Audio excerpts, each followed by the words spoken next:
बिस्मिल्लाहिर्रहमानिर्रहीम। सूरह बकरा की आयत नंबर 96 में अल्लाह सुब्हान व तआला फरमाते हैं, बल्कि सबसे ज़्यादा दुनिया की ज़िंदगी का हरीस ए नबी आप इन्हीं को पाएंगे। ये हिर्से ज़िंदगी में मुशरिकों से भी ज़्यादा हैं। इनमें से तो हर शख्स एक हज़ार साल की उम्र चाहता है, गोया उम्र दिया जाना भी इन्हें अजाब से नहीं छुड़ा सकता। अल्लाह ताला इनके कामों को बाखूबी देख रहा है। दोस्तों, असल में अला हयाती का जो लफ्ज़ है, इसके मायने किसी न किसी तरह की ज़िंदगी हैं, यानी इन्हें महज ज़िंदगी की हिर्स है, खा वो किसी तरह की ज़िंदगी हो, इज़्ज़त और शराफत की हो या ज़िल्लत और कमीनापन की। आयत नंबर 97 में अल्लाह सुब्हान व तआला नबी करीम सल्लल्लाहु अलैहि वसल्लम से मुखातिब होकर फरमाते हैं, ए नबी आप कह दीजिए कि जो जिब्राइल का दुश्मन है, जिसने आपके दिल पर पैगाम बारी ताला उतारा है, जो पैगाम इनके पास की किताब की तस्दीक करने वाला और मोमनों की हदायत और खुशखबरी देने वाला है। दोस्तों, यहूदी सिर्फ नबी करीम सल्लल्लाहु अलैहि वसल्लम और आप पर ईमान लाने वालों ही को बुरा ना कहते थे, बल्कि खुदा के बरगज़ीदा फ़रिश्ते जिब्राइल को भी गालियाँ दिया करते थे और कहते थे कि वो हमारा दुश्मन है, वो रहमत का नहीं अजाब का फ़रिश्ता है। दोस्तों, इस आयत से ये पता चलता है कि गालियाँ जिब्राइल पर नहीं बल्कि खुदावंद बरतर की ज़ात पर पड़ती थीं।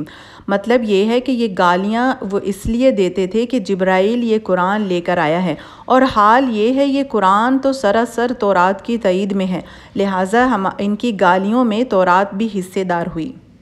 आयत नंबर 98 में अल्लाह सुब्हान व तआला फरमाते हैं, तो अल्लाह भी उसका दुश्मन है। जो शख्स अल्लाह का और उसके फ़रिश्तों का और उसके रसूलों का और जिब्राइल और मीकाईल का दुश्मन हो, ऐसे काफरों का दुश्मन खुद अल्लाह है।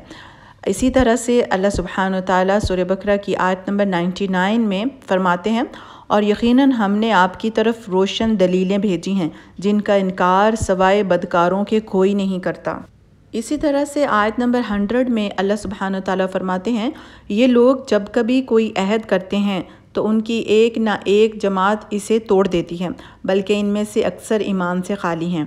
आयत नंबर 101 में इसी मज़मून को जारी रखते हुए अल्लाह सुब्हान व तआला आयत नंबर 101 में फ़रमाते हैं, जब कभी उनके पास अल्लाह का कोई रसूल उनकी किताब की तस्दीक करने वाला आया, इन अहले किताब के एक फ़िरके ने अल्लाह की किताब को इस तरह पीठ पीछे डाल दिया गोया जानते नहीं।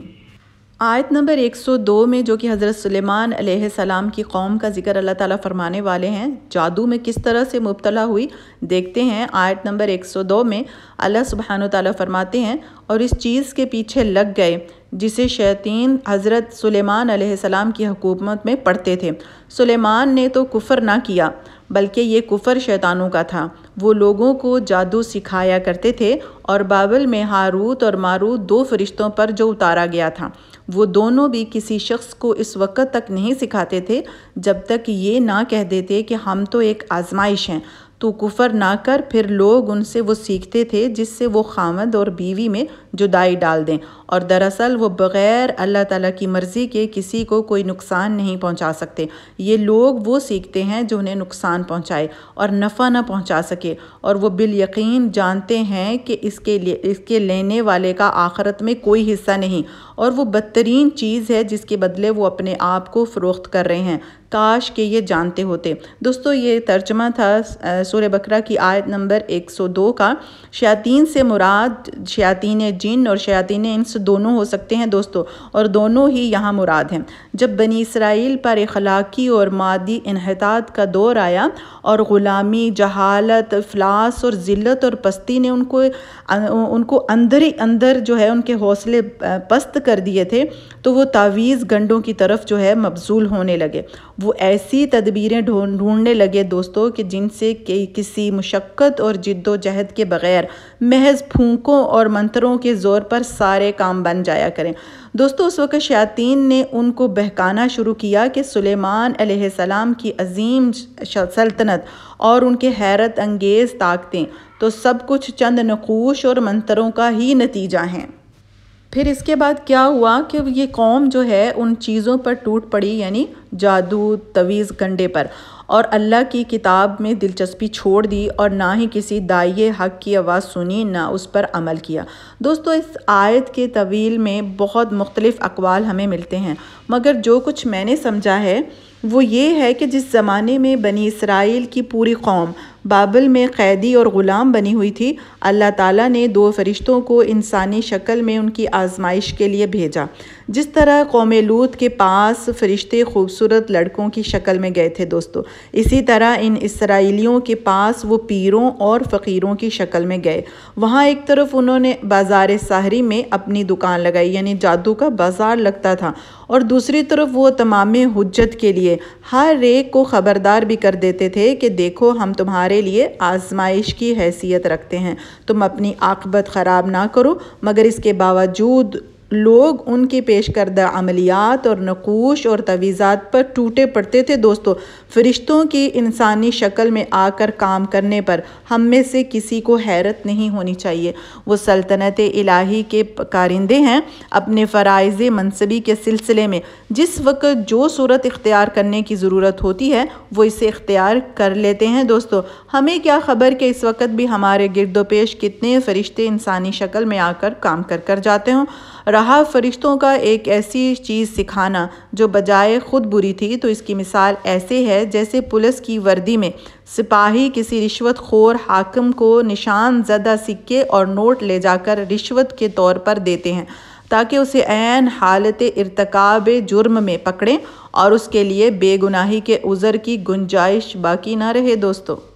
مطلب یہ ہے کہ اس منڈی میں سب سے زیادہ جس چیز کی مانگ تھی وہ یہ تھی کہ کوئی ایسا عمل یا تعویذ مل جائے جس سے ایک آدمی دوسرے کی بیوی کو اس سے توڑ کر اپنے اوپر عاشق کر لے۔ یہ اخلاقی زوال کا وہ انتہائی درجہ تھا جس میں لوگ مبتلا ہو چکے تھے۔ پست اخلاقی کا اس سے زیادہ نیچا مرتبہ اور کوئی نہیں ہو سکتا دوستو کہ ایک قوم کے افراد کا سب سے دلچسپ مشغلہ پرائی عورت سے آنکھ لڑانا ہو جائے اور کسی منکوحہ عورت کو اس کے شوہر سے توڑ کر اپنا کر لینا کہ وہ اس سے اپنی سب سے بڑی فتح سمجھتے تھے۔ دوستو ازدواجی تعلق در حقیقت انسانی تمدن کی جڑ ہے۔ عورت اور مرد کے تعلق کی درستگی پر پورے انسانی تمدن کی درستگی اور اس کی خرابی پر پورے انسانی تمدن کی خرابی کا مدار ہوتا ہے دوستو۔ لہٰذا وہ شخص بدترین مفسد ہے جو اس درخت کی جڑ پر وار کرتا ہے۔